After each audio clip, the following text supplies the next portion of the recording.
de duas deputadas, né, num ping-pong, né, num bate-papo. Foi muito interessante essa entrevista, no seguinte sentido, né, qual é o novo papel da primeira-dama. E uma delas era da direita e a outra era da esquerda. Ambas estavam analisando e comparando, né, o comportamento da ex-primeira-dama Michele Bolsonaro e da atual primeira-dama, a Janja.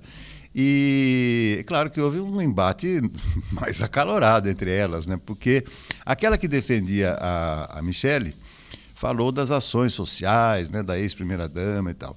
E da segunda falou que hoje em dia não cabe mais uma primeira-dama figurativa, né, como nós vimos lá na época do ex-presidente Michel Temer, né, linda, recatada e do lar.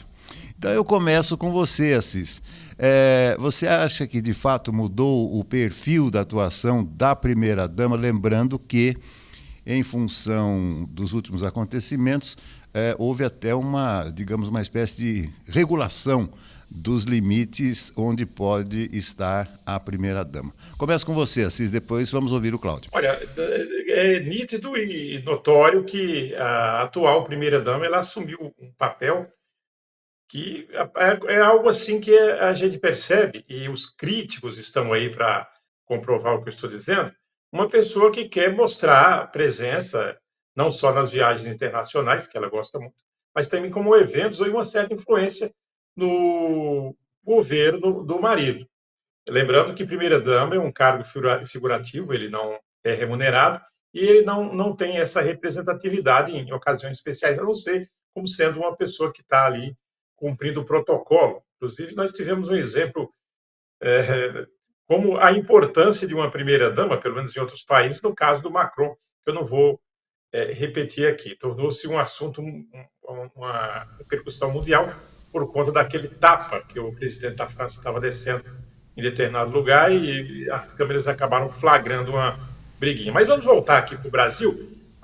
Hoje mesmo eu vi nas redes sociais um vídeo onde a primeira-dama do Brasil atual, dona Janja da Silva, estava com o Camilo Santana, que é ministro da Educação, divulgando um evento no Ceará, onde já era possível fazer inscrição e prometendo, inclusive, R$ 200 para quem se inscrever. Isso, o pessoal do pé de meia, os estudantes que são inscritos nesse amparo que foi amplamente divulgado aí, recebe também muitas críticas. Resumindo, nós temos sim uma diferença muito grande da atual primeira-dama com relação às anteriores. A gente não pode nem colocar isso como sendo válido, não. Divide muitas opiniões, o pessoal da direita critica muito ela, porque ela é classificada como uma pessoa descabida em algumas ocasiões e um pouco sem noção. Às vezes ela mostra isso, e sem contar quando ela se dá a falar e acaba cometendo aquelas gafes, erros, coisas que não são tão graves, mas para uma primeira-dama acaba ficando bem evidente, Beto. Por exemplo, falar problema e frases mal colocadas, ou frases mal organizadas, vamos dizer assim. Então, já que ela quer essa expressão toda, tem que ter pelo menos uma assessoria para dizer: olha, você não deve agir dessa forma e você não deve falar desse jeito. Pelo menos assim, para que a gente possa engolir direitinho uma coisa, Beto. Vamos ouvir o Bontorinho agora sobre a análise do Assis e a sua posição. Cláudio. Olha, bom, eu acho que minha posição também já é bem conhecida a respeito disso, né? Nós temos, infelizmente, uma cultura machista e misógina no Brasil que hoje está penalizando a primeira-dama pelas suas participações no governo federal, né? Eu acho que pela formação dela como cientista social, ela sabe o que ela faz, ela sabe até onde ela pode chegar. E a questão que o Assis citou do problema, por exemplo, ela tem um pequeno problema de dicção. Isso daí acontece em muita gente que não consegue falar o L entre as palavras. Mas isso não vem ao caso. Isso daí, eu não sei se uma fonoaudióloga corrigiria ou não. Mas nós vemos, infelizmente, uma atuação muito machista em relação à primeira-dama, misógina mesmo, por causa da atuação dela. As pessoas querem uma primeira-dama bonita, recatada e do lar, como era a primeira-dama do Michel Temer, ou como foi a própria Marisa, que era tranquila, era calma, né? Não falava nada, ficava sempre quieta, e as outras primeiras-damas, com exceção da dona Ruth Cardoso, que foi muito ativa também, a Michelle Obama foi muito ativa, participava ativamente do governo do Barack Obama, mas aqui no Brasil a primeira-dama é proibida de participar.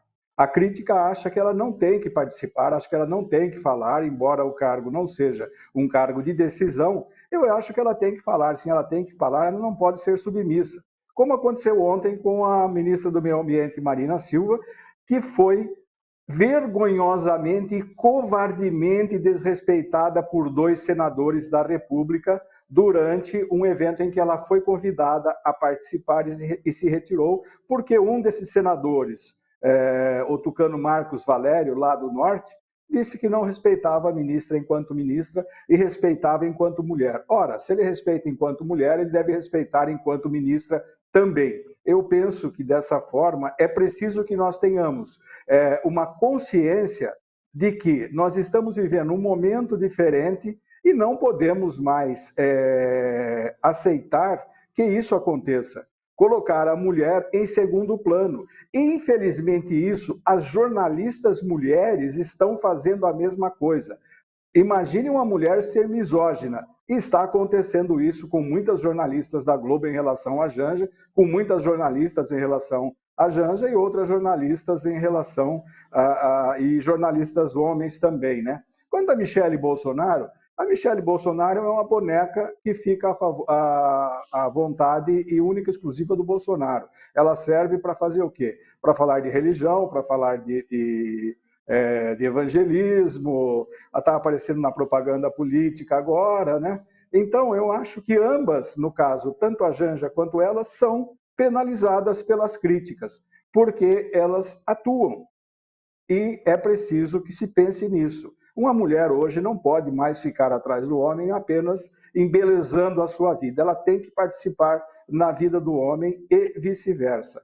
Esse é um ponto que eu acho que tem que ser discutido primeiramente, antes de se criticar todo o comportamento. Discutir até que ponto nós estamos desrespeitando a condição de mulher. Isso em relação a Marina Silva e talvez também em relação à própria Michele Bolsonaro. Olha, já que eu estou na roda aqui, eu queria só criticar o certo protagonismo que ela tomou para si, o Cláudio, com relação em alguns eventos que nós tivemos até ela representando o próprio presidente numa situação de calamidade lá no Rio Grande do Sul.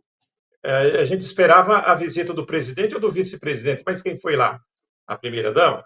Então, esse protagonismo dela, por muitos, é visto como vanguardista, e por outros é visto assim como uma pessoa que está se colocando onde não devia, né? Pelo menos é isso que o pessoal tem falado. E esse protagonismo dela, ela já falou que não vai parar, disse que vai continuar, tem vídeos na internet mostrando isso, principalmente, não é uma crítica minha, mas é uma análise que eu faço, que é feito em cima da atual primeira-dama, essa função que ela não tem, uma função política. Ela não tem essa função política dentro do governo de representatividade. Pelo menos é isso. Como, por exemplo, representar o governo. Primeira-dama que representa o governo. É isso.